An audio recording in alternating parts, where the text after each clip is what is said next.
క్రీస్తునందున్న ప్రియులకు ప్రేమతో వందనాలు తెలియజేయుచున్నాను. మార్చి నెల 1వ తేదీ 2025. ఈరోజు దేవుడు మనకు చేస్తున్న వాగ్దానం ఏమిటనగా యిర్మీయా గ్రంథము 29వ అధ్యాయము 12వ వచనం. మీరు నాకు మొరపెట్టుదురేని, మీరు నాకు ప్రార్థన చేయుచూ ఒత్తురేని, నేను మీ మనవి ఆలకింతును.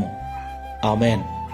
నా ప్రియమైన సహోదరి సహోదరులారా, మనం ఆరాధిస్తున్న దేవుడు మన మొర వినేవాడు. మనం ఎట్టి బాధలలో ఉన్నామో, ఎట్టి సమస్యలలో ఉన్నామో, వాటన్నిటినీ మనము దేవునికి చెప్పినప్పుడు ఆయన ఆలకించేవాడై ఉన్నాడు.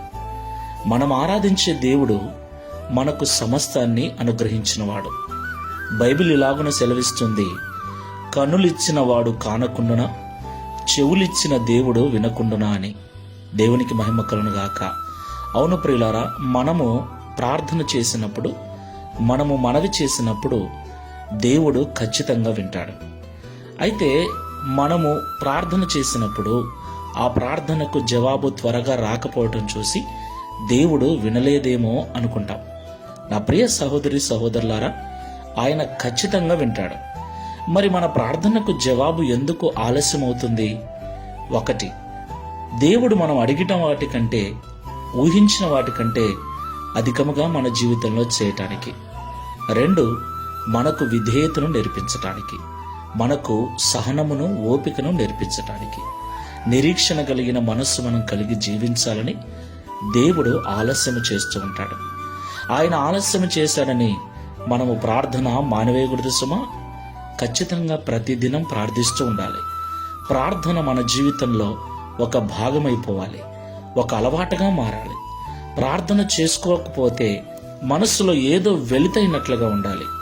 కాబట్టి ప్రార్థన చేయండి, దేవునికి మొరపెట్టండి. దేవుడు ఖచ్చితంగా మీ మనవి ఆలకించి మీకు ప్రతిఫలం అనుగ్రహిస్తాడు. ప్రార్థన చేసుకున్నాం. ప్రేమ స్వరూపమైన తండ్రి, పరిశుద్ధమైన ప్రభువా, మీకు స్తోత్రాలు చెల్లిస్తున్నాం.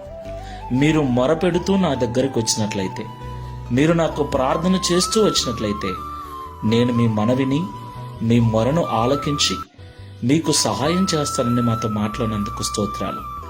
ప్రభువా, కొన్నిసార్లు సహాయం ఆలస్యమైనప్పుడు, ప్రార్థనకు జవాబు ఆలస్యమైనప్పుడు మాలో కొన్నిసార్లు దేవుడు వినలేదేమో, దేవుడు ఆలకించలేదేమో, దేవుడు ఇవ్వడేమో అని ప్రార్థన మానేసి, నీకు మొరపెట్టడం మానేసి మనుషుల సహాయం కొరకు పరిగెడుచున్నాం.